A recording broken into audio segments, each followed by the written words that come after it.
Welcome to Real Estate Coaching Radio, starring award-winning real estate coaches and #1 international best-selling authors, Tim and Julie Harris. This is the #1 daily radio show for realtors looking for a no BS, authentic, real-time coaching experience. What's really working in today's market, how to generate more leads, make more money, and have more time for what you love in your life. And now your hosts, Tim and Julie Harris. Welcome back. We've got a great show for all of you today, and the title of our show is It Over? Is the 10-year housing boom finally turning into a housing bubble? And we're going to give you all the specific drill-down information, frankly, the resources that Julie and I use to know the actual trajectory of the housing market. And we're going to tell you not just where to go for the information, but also how to interpret it. So get ready to take notes, and this is a great podcast. It'll be 2 different days, obviously today and tomorrow, and for you to use for yourself, but also for any agents in your team, your brokerage, or share otherwise. But this really is truly the bottom line where you can go to get an actual health report on your housing market. Now, let me start out by saying this. A lot of people say there is no national housing market and, everything's local, and that's definitely true. And it's important that you remember that, but actually know what it means. And I'll give you an example. There were Julie and I have been in this business for 30 years, basically. And there were markets in the United States during the absolute bottom of the housing crash, when things were the worst, when people were thinking that people would never buy houses again. People were just going to live in caves. And I mean, I would say the bad news about housing was just never ending, one day after the other. And yet, in the United States, there were still markets that were incredibly hot sellers markets. And I'll give you a really great example. I know who you're reading my mind. Lance and Karen Kenmore, they're in this town called Kennewick, Washington. And I remember I was having this conversation with Lance, and they've now become one of the, I think, most successful real estate brokerages in the country. Just an absolute phenomenal couple, and the team that they've got. Julie and I visited them last year when we were doing our U.S. tour. But in any event, their market in particular. So I remember having this call with Lance, and Lance was talking to me about, you and Julie are saying this housing crash is coming. I definitely see how that could be true. But here in my market, we've got this thing called the Hanford Nuclear Power Plant. Mm-hmm. And they were doing some sort of cleanup or some massive government contract that was going to last like decades. And they were bringing in employees and bringing in staff and bringing in high-paid scientists and all the rest of it that were coming in to essentially, I think, dismantle this nuclear power plant. And he said, you're telling me nationwide that there's a housing crash going on, that inventories are increasing and the prices are falling. But here in our market, the exact opposite is happening. Builders are fighting for land. There's multiple contracts. Houses are going for over asking. People are waiving inspections and appraisals and all the rest of it. So during the whole housing crash of 07, well, really 06, 07, 08, 09, his market took off while the rest of the country was going the complete opposite direction. That will be true in many markets across the United States to lesser degrees. But I do want to start out by saying, and being very clear, that Julie and I do not think there's going to be a housing crash. We do not think there's going to be a precipitous drop in housing prices. But going back to my first point, in your market, there could be exceptions. And I just gave you an example of the national Lance's versus the rest of the market. But let's look at, for example, in your own individual market. You could be in a market where everything stays a super hot seller's market, but yet inside that market, there might be little pockets where it's a really great buyer's market, or the exact opposite could be true. So you've got to really know your MLS, and Julie and I are going to be giving you guys drill down information on not just where to go for the content, the information, really what we call the best unbiased sources of information, but also how to interpret it. Now, but before I do, and before we get to our first point, I want to make a huge announcement. And this is something that Julie and I have been working on, and all of our faculty and staff have been working on for over a year and a half. And this is a complete relaunch of our Premier Coaching Program. You've heard us maybe hinting that this was coming. Well, we're finally ready to announce it. Now, what we've done is we've taken our entire Premier Coaching Program and we have put it on a new learning management system. We're including a lot more content. We've revised a lot of the content. We've gone through just every single facet of it. This has been an all-hands-on-deck project that was only supposed to take 6 months. That's right. That took 18 months. But here's the best part of it. We're able to offer this Premier Coaching Program to all of you for the first 30 days for free. And this coaching program, in the first 30 days, you're going to be blown away by what you get. Scripts, you're the one that organized it. Let them know what they get in the first 30 days. Yes, well, all the scripts you could possibly want for any market and any price range. We have mindset pieces. We have, of course, the scripts, pieces of coaching about not just the pre-listing package, but how to use it. Massive action plans, 30-day massive action plans. Of course, they have the treasure maps in there. Right. Yeah. And they also get 20 semi-private coaching calls. You will be entitled for free for the first 30 days to receive a daily semi-private coaching call. Every weekday of the week. Yes. Exactly. And you can obviously join us on that semi-private coaching call on your phone or your desktop. Completely convenient. You can also just use your phone, by the way, just to access our learning management system, which our old one wasn't very good on mobile, but now this new one is. So all of this is going to be immediately available to you for the first 30 days for free. And there's no strings attached, no obligation. There's no, if you don't like it after 30 days, you can easily cancel. It's just basically 2 clicks and you can cancel. You don't have to talk to anybody. You don't have to email anybody, nothing. If you don't like it, you can cancel. But all of you obviously are going to love it. And so here's what we're doing. This is the first day we're announcing it, and I expect there to be lots of challenges with the results from announcing it to tens of thousands of people, but we're going to work our way through it. We think we've tested the system, and it can handle high volume of new enrollments. Text the word Harris, our last name, Harris, Harris, to 47372. Text the word Harris, Harris, to 47372. And when you do, we're going to text you back a link. And with that link, you're going to immediately enroll. Now, I'm not sure. Again, we're going to probably have a lot of challenges with onboarding so many new agent members, but that's okay. Just remember, you're at the leading edge of what's going to be the coaching program that's going to make it so you thrive because of this market. Coaching and training in what we're offering is designed for a market like this. By the way, the coaching program also includes marketing information, proactive lead generation ideas, passive lead generation ideas, our pre-listing pack. We're holding nothing back. Listing presentation, buyer presentation, how to get your buyers in contract easier, negotiating, all of these things we talked about a lot on the podcast from 30,000 feet, like visual accountability, how to set up your whiteboards, all of the plans. There is no excuse to go through this changing market by yourself. One of the best things I feel, because I talk to the coaches all the time, is your access to our highly trained, very active, experienced coaches. If you run into an issue and you have a question, whether that's time management or whether it's how to get somebody in contract, you can go to that semi-private Facebook Live call any day of the week and get help immediately. And just to make this clear to you, so you're absolutely positively clear, yes, you can join today, and yes, it costs you nothing, and yes, you have full access to the full suite of product for 30 days. So absolutely positively text the word Harris, our last name, Harris, Harris, to 47372. Text the word Harris to 47372. And when you do, we'll text you back a link. You have to say, yes, I want the access to the coaching program. That's because we're doing an SMS. Once you say that, then we're going to text you back the link and you can directly join.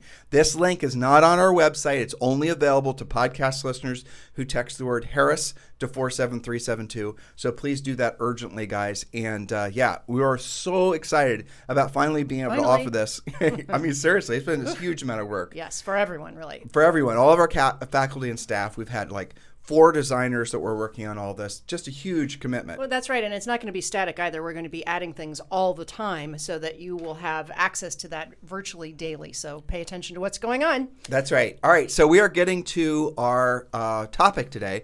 And the topic, again, is how do you know what the actual trajectory, what's actually going to happen in your market next? And these are the same resources that Julie and I use when we're doing our jobs as your real estate coaches and your podcast presenters. That's right. So what are the leading indicators that will give you real and unbiased housing market information? Here's your homework, and we're going to show you how to do it. Do your own research and do it daily. Use the following tools to track specific things occurring in your particular market.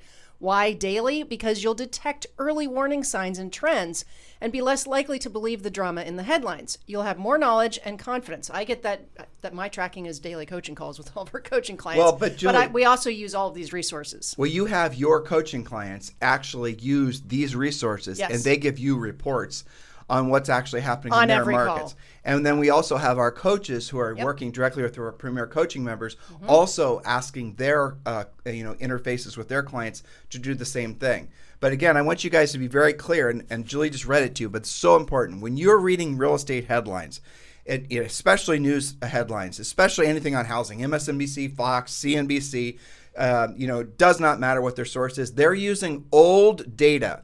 And the market is changing really quickly. And so old data is basically irrelevant. You need to be focusing on the market that is becoming what the new housing market is, not what was. Stop looking in the rearview mirror and start using these indicators, these sources to know what the direction the market is going. So Julie, tools and resources they can use. Yes, so you'll want to take notes on this. If you're not using all of these all the time, you're missing what's happening in your market. So tools and resources to use for this. Of course, your daily MLS hot sheet. That's usually emailed to all of you. If not, you sign up for it. Don't vamp on these too much because we'll No, step I'm on some just of our gonna points. go. Okay. Yeah, so these are just the things that we are referencing, and now we're going to tell you in a second how to actually use these. Number 2, the market reports from your board of realtors generates monthly. But again, most of the boards of realtors are going to be reporting historical data. So, that's the reason you go back to your MLS hot sheet. That's absolutely critical. Next one, Julie. Local housing reports. Your own day-to-day experience with showings and negotiating, both from the buyer and seller standpoint.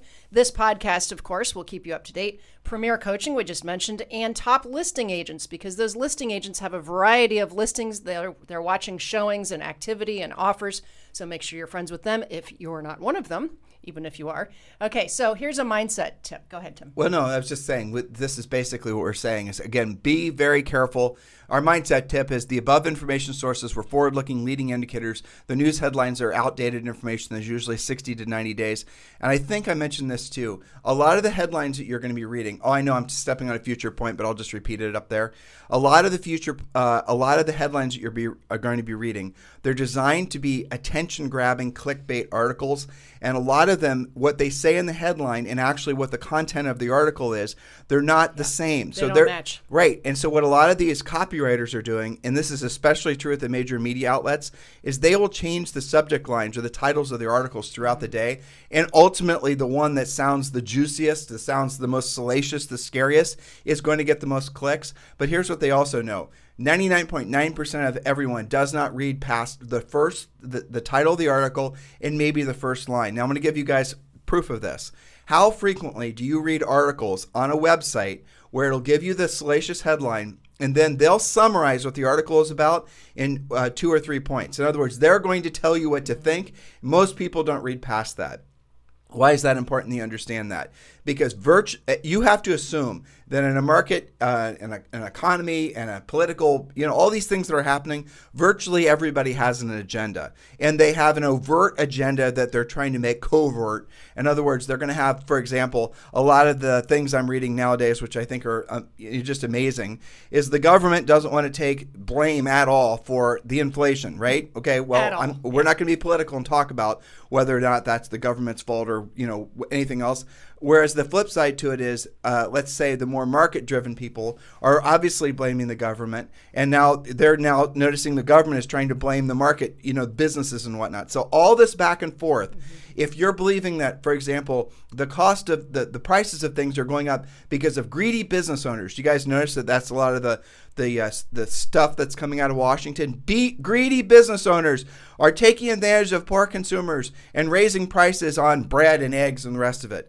That should be, to all of you, since you're business owners, counterintuitive. Because why would somebody who is wanting to be competitive in a marketplace raise their prices and thus making it so they're less competitive, right? The only reason that anybody making anything raises their prices is because they have to, or frankly because maybe they have a bit of a monopoly on what they're selling. But that isn't the case nowadays. So when you see prices going up in, say, one category, let's say maybe your cable internet provider, and maybe they don't have very good, maybe there's 2 or 3 competitors and they're all raising their prices together, but prices on nothing else in your world are increasing. Well, you might be able to carve out and saying that cable internet provider is perhaps being a little bit opportunistic. Okay, as there is their prerogative. But if you see prices going up on everything, every possible thing you spend money on, well, that clearly is something else. And yet, you're seeing the government come out and saying the reason prices are going up is because of greedy business owners. And this should not make any sense to you, but it's all politicized. So if you're reading an article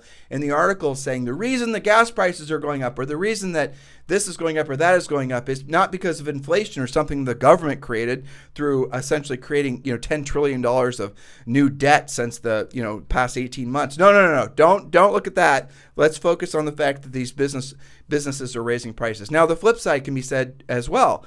So you guys got to be balancing out what you're listening to, what you're reading, and what you're believing, because everything is being politicized. It's very, very difficult, if not impossible, to get unbiased information. Julie and I have our biases too, as much as we try not to.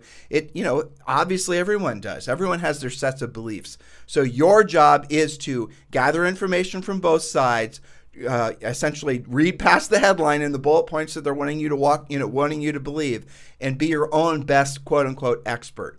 So what we're going to go through now is we're going to tell you exactly what we pay attention to, what we want you guys to pay attention to, and then not just I know what the inventory of homes is, but we're now going to help you to, point number one, decipher how to predict, with a high level of certainty, what direction the market's actually going. And we've got 12 points. Yes, that's right. And we'll also show you how these points that you're going to be watching are interconnected and affect each other. So point number one, I think, is one of the most important ones, and that's simply inventory. This is the number of homes which are for sale currently. Not the pendings, not the temporarily off the market, just the actives. Is that number going up or going down? And by how much? Can you see a trend, or is it staying about the same? Is there a certain price range or zip code that seems to be changing, or is the whole market trending together? You're only going to know those trends if you're watching this daily. And also different price points. Julie just mentioned that. But when you're doing this, what we coach all of our clients to do, and coaching many of you to do because you're about to become clients because you're going to text the word Harris to 47372, is we're going to ask you to go learn how to actually use the MLS. Many of you who've been in the market in the real estate business only in really the past 14 years, you have never learned how to really use the MLS data. The MLS data is pretty phenomenal. And if you know how to get into it, and sometimes it takes, when you're setting up your own hot sheet, what we, again, coach all of our clients to do is we want them to set up leading market information reports that come from all different price ranges and areas in their particular market. Now, if you live in LA County, that's obviously massive, so it's going to be harder to do. But in most of the country, I want you to look at, for example, if you're in Miami, look to see pick out the stats from a handful of buildings, four to six buildings, the handful of single family homes, and say the 500 to $1 million price range, and then $1 million to $2 million, and then have this hot sheet print out for you every single day. It will give you all the statistical information on what the actual trajectory is of the market in real time. That way you're not looking in your rearview mirror hoping that what happened in the past is going to happen in the future, because in a time like this we're experiencing inflation and all these other types of things. The rules that applied in the past history does repeat itself, but sometimes it repeats itself at different octaves, and that's what we're going to be experiencing now. That's right. And so I'm thinking about some of our Florida clients that do sell condo buildings. You're going to see from your hot sheet, why is it that certain buildings are taking longer to sell, right? So maybe you've got a ton of inventory in this building, but the other building next to it is really hot. Typically that happens when the HOA passes a new anti-rental rule, and the investors all get out at the same time. They're like, I'm not doing that. We're not going to make any money. So it all goes on the market. The prices come down. Now, that doesn't mean that entire street of condos is going to act the same way. You're going to be able to tell from your hot sheet what's hot and what's not. Well, I'll give you an interesting example. So on a coaching call with one of our higher end agents, and he was going after a listing. I don't remember the price range. It was between 10 and 20 million. It was an expiring listing, expired listing from a very well-known Dolly Lentz. It was expiring on her. This listing in particular was in a building that was notorious for having a bunch of, wait for it, Russian buyers that have never been in the units. So this building in particular, where this expired was happening, was a building that was densely populated with people who were Russian, who bought in the building obviously as an investment, a place to put their cash. And now, because of what's happening, is a lot of these Russians are wanting to sell their units before, or rather I should say, out of fear of having the actual apartment. Well, the asset seized potentially. Exactly. And so so they're all selling at once. Now, to your point, if you're comparing building A to building B. And you didn't know that. You didn't know that, right. You might be freaking out. You might just look at that and say, oh my gosh, there's tons of inventory. And maybe you're looking at condos in a certain part of Manhattan and you're looking for buildings or units that are, say, 10 million to 20 million. And you look at, and somebody churns out this, salacious report, Manhattan condo or, apartments from 10 to 20 million. Inventory increases by 40%. Prices expected to fall. Drama, drama, drama. And all you read is a headline. But what you're not getting into what you're not realizing is they're referring to a couple of buildings where it totally makes sense why that's happening. And it has really nothing to do with the overall health of the market. It just has to do with some people that are wanting to liquidate their assets fast. That's right. And obviously that would affect your comparative market analysis if you're going on a listing appointment, right? It also would affect you if you're on the buyer side trying to counsel your buyer what's a reasonable price to offer. So the mindset tip here is to trust but verify. Oftentimes an article will have that attention-grabbing headline, but the actual content will not be about that. So be careful what you're believing. Trust but verify. Okay, so we talked about inventory. Point number 2 is related to inventory, days on the market or DOM. Are they going up, down, or staying basically the same? Does it depend on the price range? What's the relationship between the number of homes on the market, that's your inventory, and the days on the market? When there are more homes available, do the days on the market stay the same? That would mean that the inventory is instantly being absorbed. Or does it take, 100 more listings to hit before the days on the market go up? Are the days on the market going down in spite of more inventory? Different markets act in different ways. Now, the trick of understanding how to use this is the days on the market's going to be spit out from your hot sheet. You're going to have to then track it day over day over day. So you're going to actually probably manually have to write down to see what the days on the market are. Remember, we're strongly suggesting that you do little essentially elaborate CMAs using your hot sheet from your MLS in different market segments and different price ranges. That way you have an overall perspective on what's going on in your housing market, and you're not essentially, you might be in one of these super hot markets and you're assuming everything else is, or you might be in a market that's leveling off and you're assuming everything else is. You've got to educate yourself. Remember, become your own expert. That's right. So days on the market also, when you're doing a CMA for a seller and you're looking at your comps, you go back 90 days. I want you to compare what were the days on the market 90 days ago for those solds? What were they 60 days ago? And what about your most recent solds? That's going to show you, are things getting hotter or are they getting slower?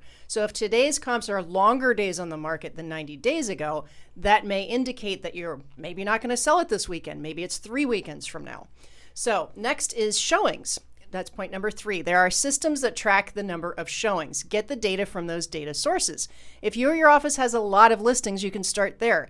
So are the showings going up or going down? Are your open houses still super busy or has traffic slowed? Showings are one of the easiest ways to monitor what's going on in the market. Well, when Julie and I sold real estate, we sold, for 10 years between 100 and 200 homes a year. And our first year in the business, it's kind of a great bragging point, I suppose. But we sold over 100 houses when we're in our early 20s. For those of you who are just discovering us for the first time, we've been there, done that in all different market conditions. So that's one of the things we would do. We would walk into the office, and we were RE/MAX agents at the time, and we would ask, usually on a Thursday, we would ask how many showings were scheduled because there was someone who would manually do it at our office. We'd ask how many showings were scheduled, not just on our listings, but all the listings in our office. And we had some great agents in our office. Mm-hmm. So once we could look to see, because when there was a showing scheduled, this was before there were things like Showing Time and all these other services. Those types of companies were just starting to emerge, but this was back when it was manual.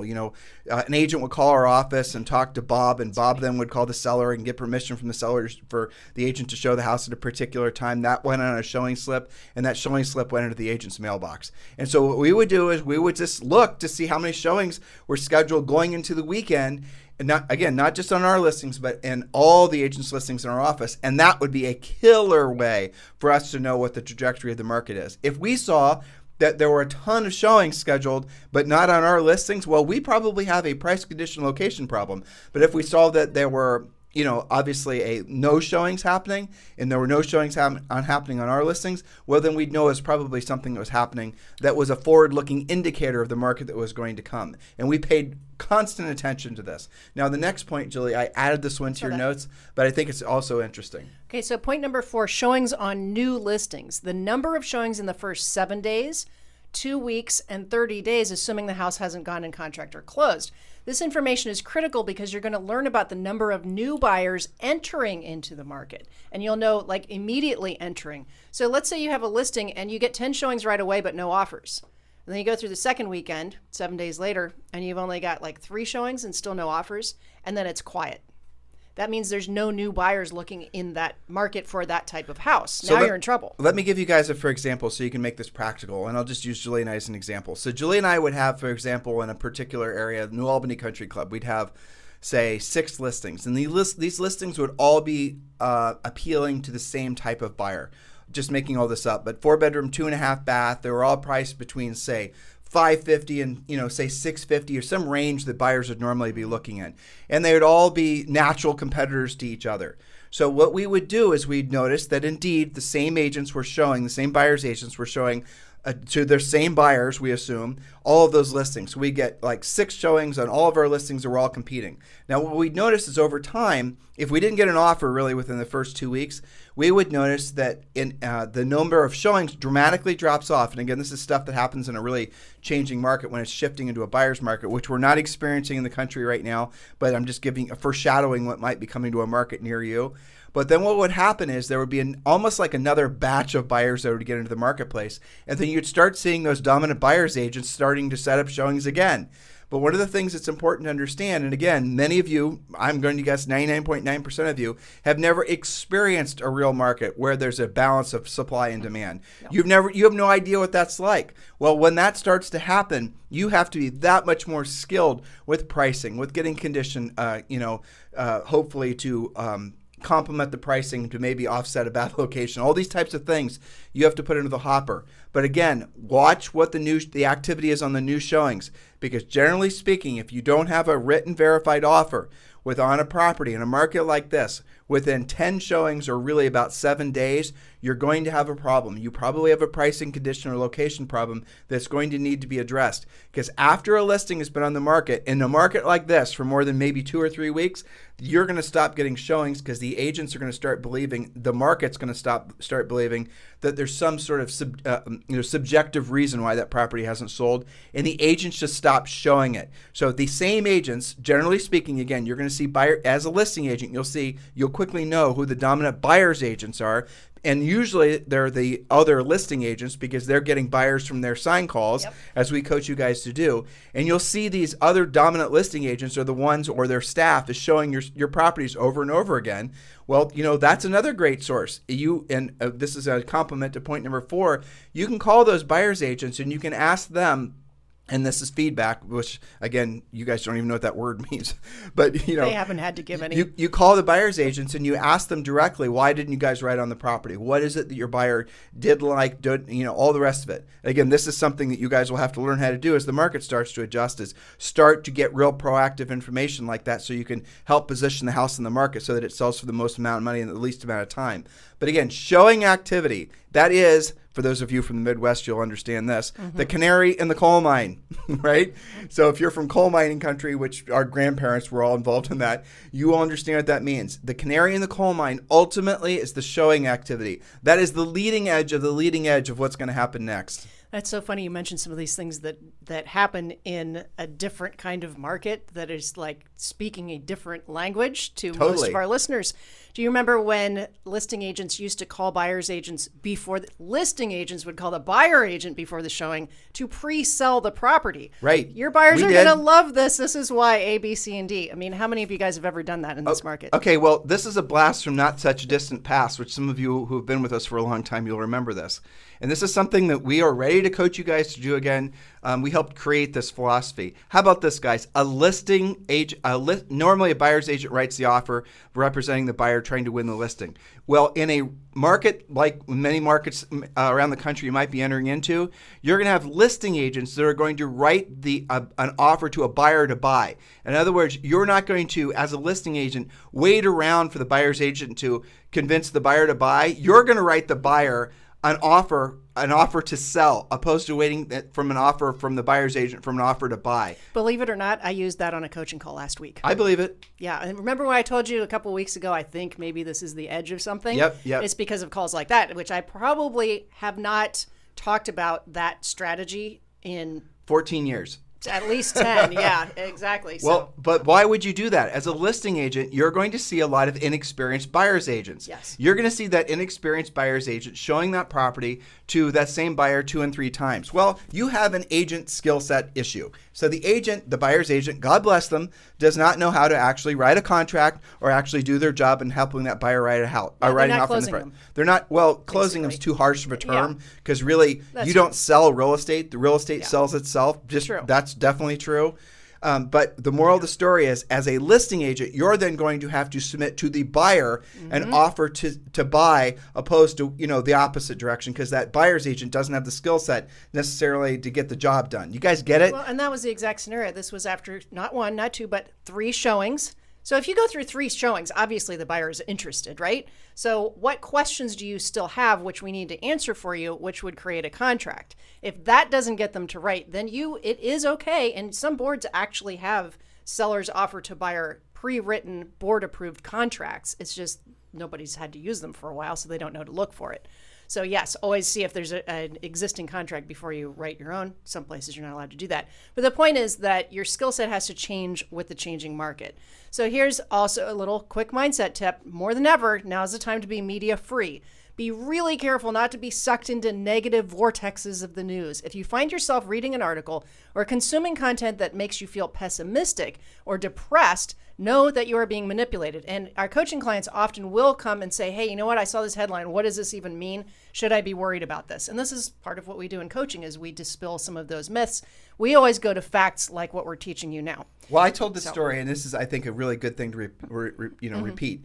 It was this year, I think, that there was, it doesn't matter when, there was this video floating around, and we had coaching clients that were worried about this doom and gloom video that was made really, really well about how there's a real estate apocalypse that was coming. And, it was in black and white, and some voice was talking like this, and how people are you guys have seen this crap before.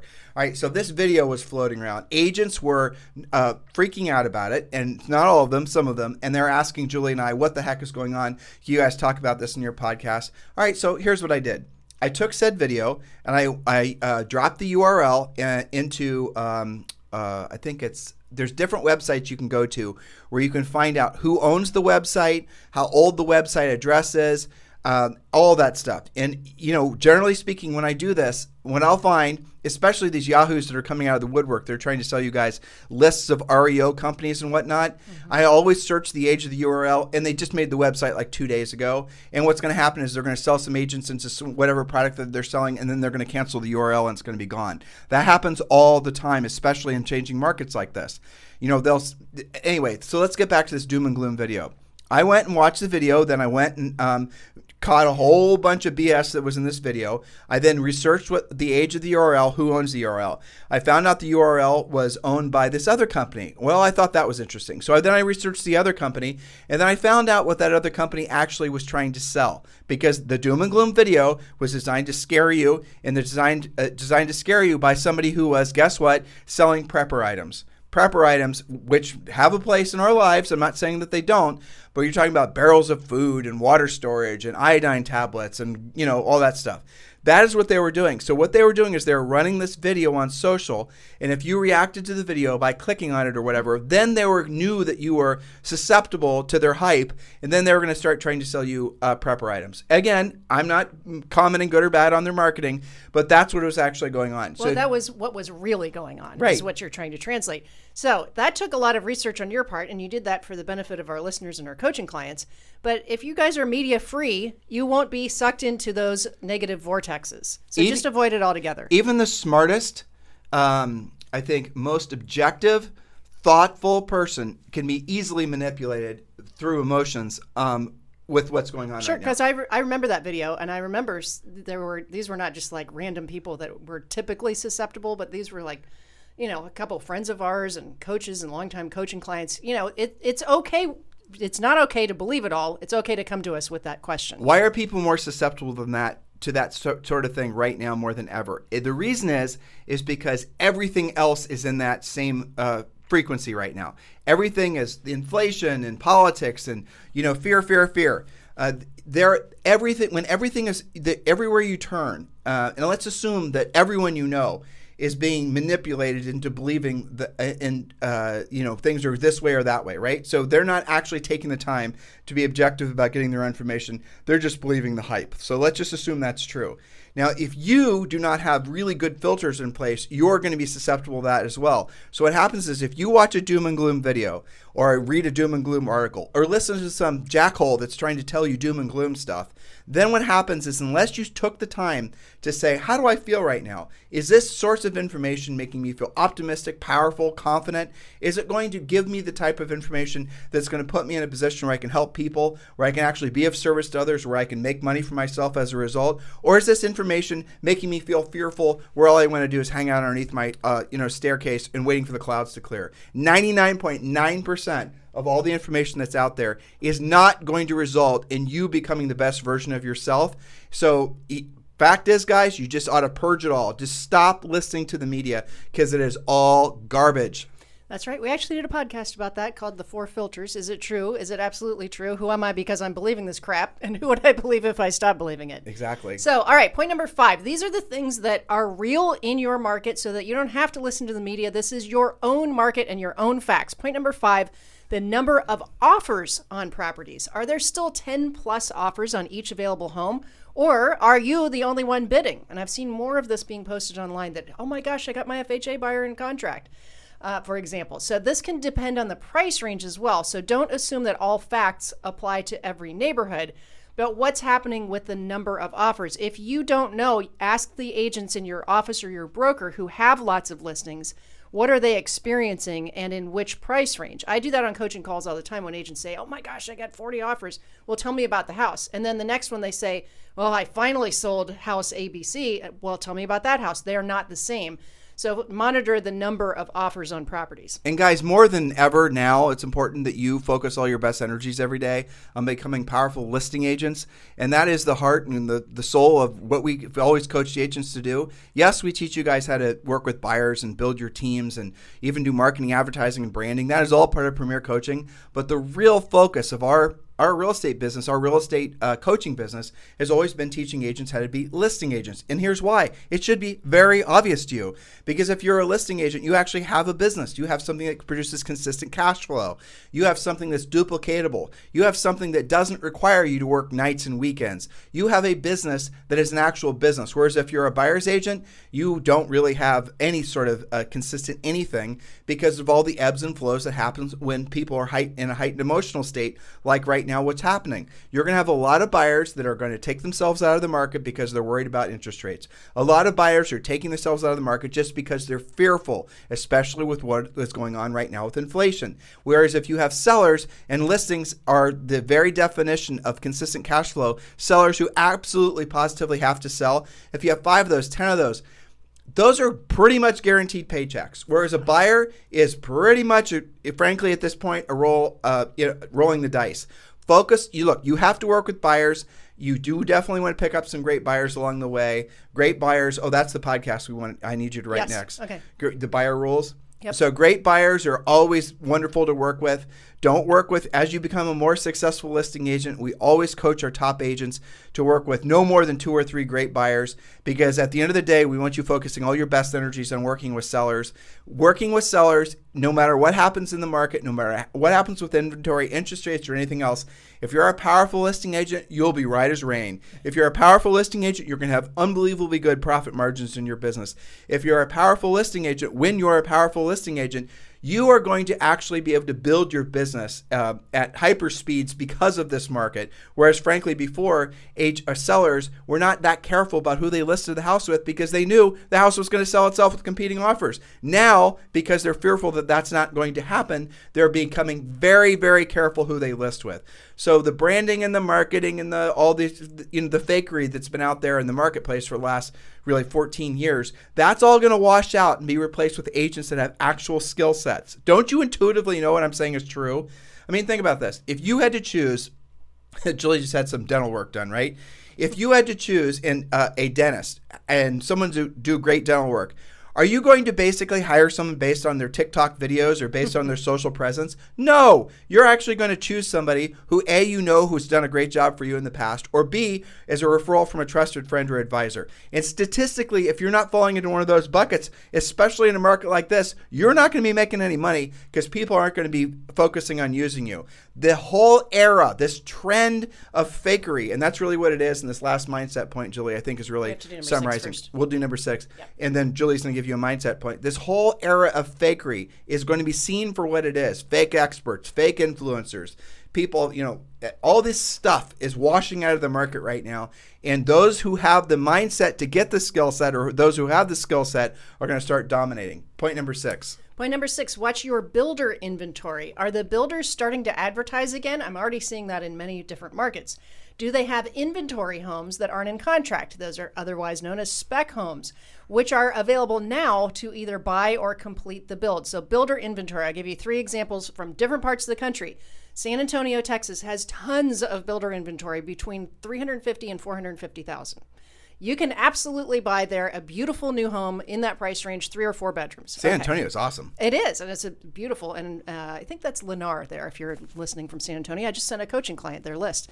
Okay, so Ankeny, Iowa, we have lots of coaching clients there. They have tons of new inventory as well. And Albuquerque, New Mexico is also dripping with builder inventory. And those are all 3 very different markets that if you have a buyer in that price range, that'd be the first thing I would show them. Oh, yeah. And I'd also, work with the builder on the listing side of things because they do have homes in inventory.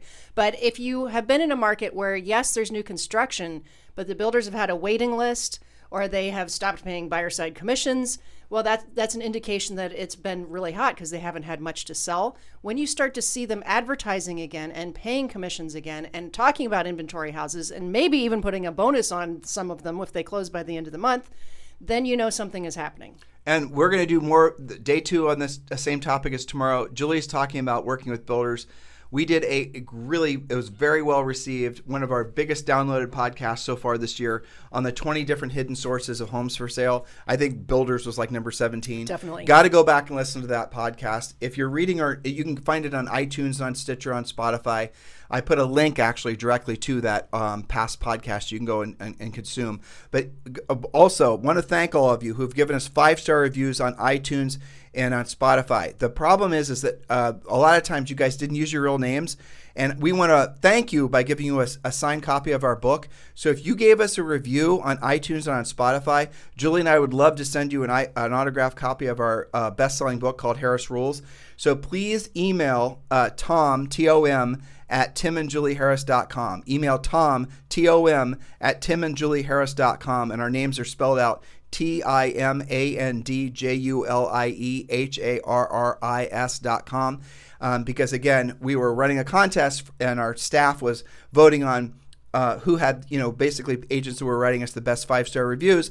And it turns out all of you did a great job. So we're looking forward to sending all of you an autographed signed book of our best-selling book, Harris Rules. And if you still want to participate, please do give us a 5-star review with a pithy comment would always be great. Why specifically this podcast has been so impactful on your business and personal life. And you can post that ideally on iTunes. Spotify is great, but really the mothership for all podcasts is iTunes, and it will be forever. So please do give us a 5-star review and a pithy comment or 2 on iTunes. We would certainly appreciate it. All right, this last point is about mindset. So go for it, Jules. That's right. And this is how we'll conclude. As a reminder, be incredibly careful who you allow to influence you. Don't base your market knowledge on salacious headlines, social media, or on unqualified coaches, trainers, etc.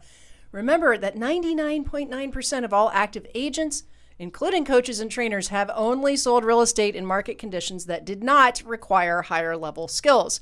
We're leaving the branding, lead buying, branding, influencer, fake expert trend behind. The new market will belong to the agents who have the skills to solve others' problems at the highest level. Skills cannot be faked. And I have to tell you, Tim, from the coaches and from my own coaching calls, this is absolutely already happening.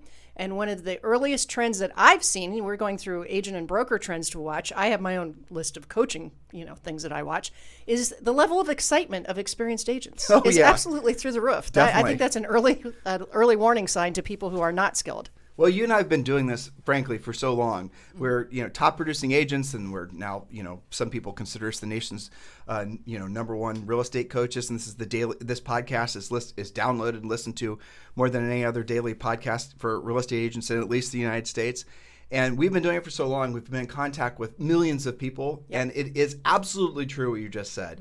A lot of them were feeling a little bit taken aback by the influx of all this influencer marketing that was being pushed upon agents. In order for you to be successful in real estate, you have to become an influencer, make videos, all the rest of it. I see this stuff out there too, guys, so I know what you've been ingesting. And those of you who are experienced, you are wondering sometimes, well, why the hell am I not, why is it that I'm having to, do all this social media stuff? Because in my heart of hearts, I know at the end of the day that why people choose me or they don't choose me. I know what it takes to get a house sold or what will cause the house not to ever sell or languish in the market. I know as an experienced agent what it takes to be more experienced. And yet some of you have sort of doubted yourselves because the whole world was awash with all these, influencer wannabes and all this social media stuff. And you rediscovered us in many cases, and you frankly liked what we've had to say because we're reinforcing what you already know is intuitively true.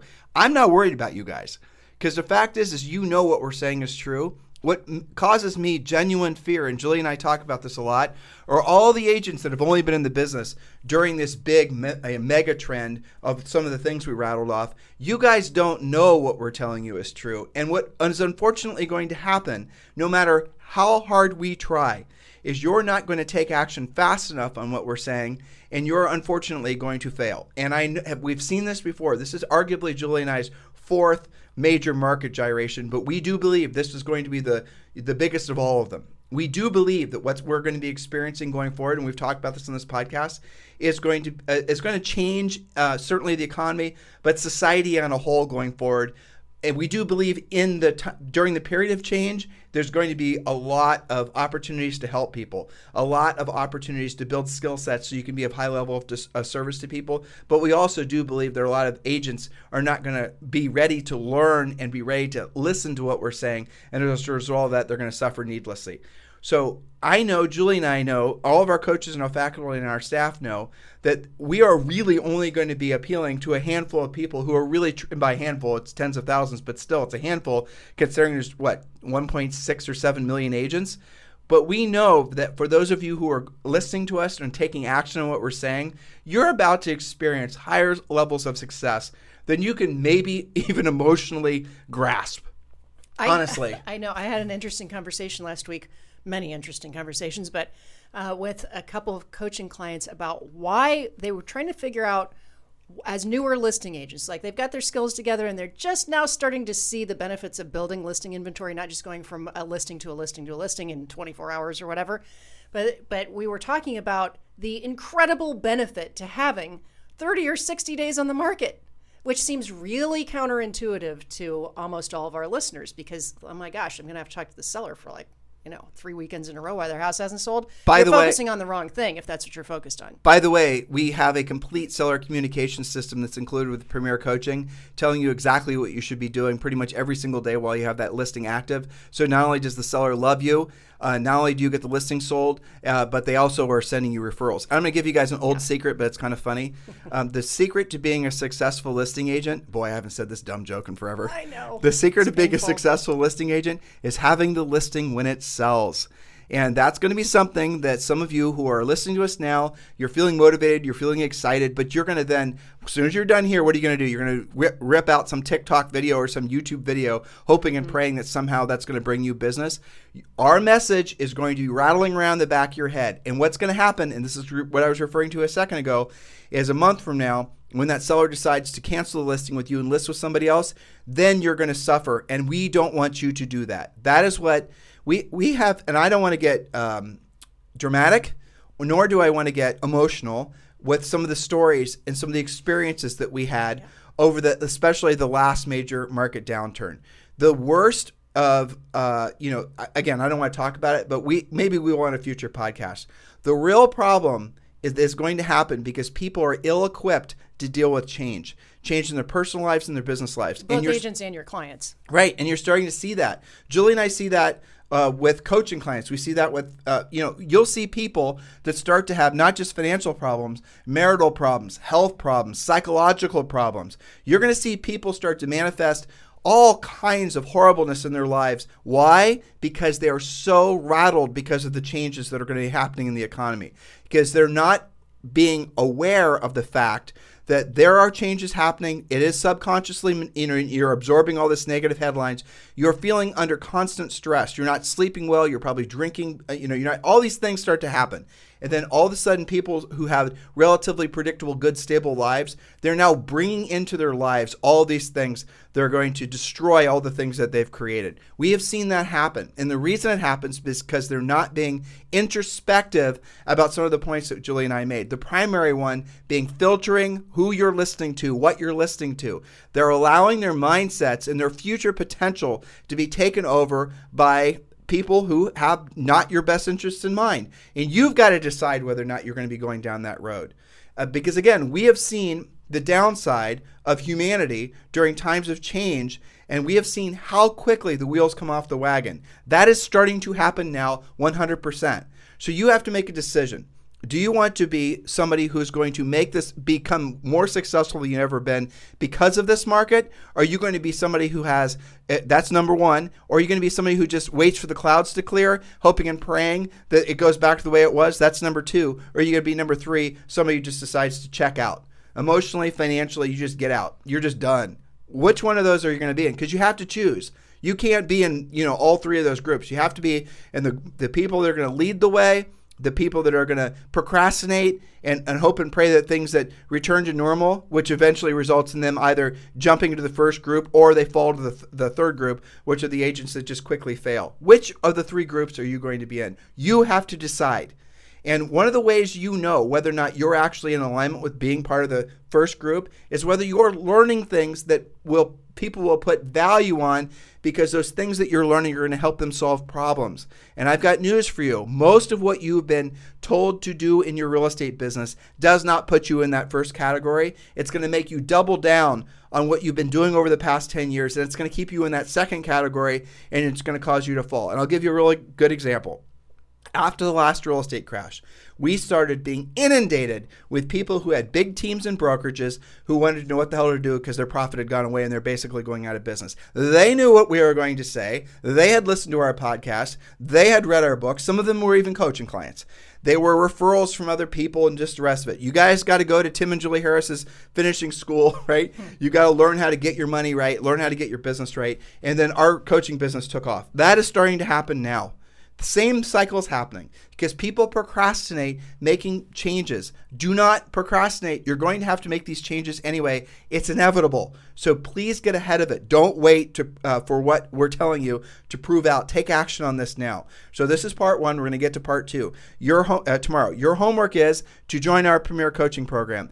And we've made it super easy for you. You can join Premier Coaching for free.